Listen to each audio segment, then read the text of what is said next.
Well, joining me now is retired General Keith Kellogg, Center for American Security co-chairman and former national security advisor to former Vice President Mike Pence. General, thank you for being with us today. Want to start with your reaction to the president's speech and to the sanctions that he laid out. Was it enough, or is it too little too late? Yeah, Brian, thanks for having me. Look, I don't believe they were sufficient. Here's what I mean by that. He said it's basically incremental. Well, if he does this, we're going to do that. I'm a big believer in super escalation. You know, you don't go up the escalation ladder just a little bit, one at a time. You go as high and as hard as you can. You've got to make them take notice and know that you're serious. He implied, the president implied, that, well, these are incremental steps. If something else happens, we're going to go to the next step. You shouldn't do that. You should make it as punishing as you can, as fast as you can, as hard as you can. Make them know you're serious. Now, very candidly, Brian, I'm not a big believer in sanctions only because in 4 years, I never saw them really bite hard and against anybody, be it Iran or North Korea. But let's take a shot at it. If that's the arrow we're playing out of our quiver, let's go for it. General, go for the whole thing. General, if you're going to play that arrow, as you say, if you're going to use that tool, what do you need to see? What's the move the president should have made? Was it the SWIFT banking access? Was it targeting oil and gas directly? What is it that he missed here that you think he should have put on the table? Yeah, you know, here's what I would have done, Brian. And this is, you know, obviously me talking about, but I would have gone to our allies in Europe, the European Union, and also the NATO alliance. I said, you need to totally sever all relationships and opportunities you have with their oil and energy pipeline and industry. Totally go cold turkey. Because 30 to 40% of the energy that comes into Europe comes from Russia. 60% of Germany's energy products come out of Russia. You have to do a total severance. And if you don't do that, he kind of laughs it off. Here, let me give you a great example. We talked about today about Nord Stream 2 being canceled. Well, nobody talked about the other pipelines that are currently in operation. You know, there's the Northern Pipeline, they call it. That's feeding into Germany right now. You've got the Baltic pipelines that are going to the Baltic countries.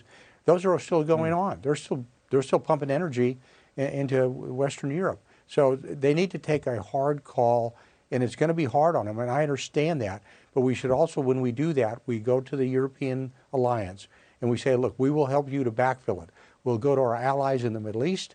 We'll do it ourselves. We'll figure ways to help you overcome this. Is that a short-term project? No, but it's a way to get them weaned off of Russian energy. But General, if you were one of those allies, would you believe the Biden administration if they said to you, we're going to help you with your oil and gas needs? I mean, this is an administration that has done nothing to put America in position to help in those ways. In fact, this past week, they made it harder to build new pipelines in this country. So strategically, you know, you cut off those pipelines. America right now under this administration is not ready to step up and deliver.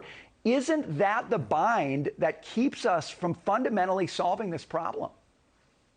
Yeah, Brian, you know, you asked me a hard question. I gave you my answer.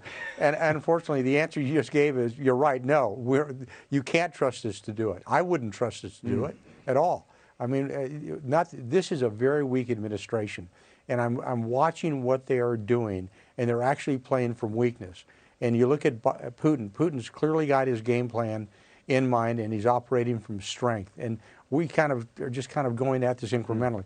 Remember, we didn't even call this an invasion until today. When he did it yesterday, we didn't call it an invasion.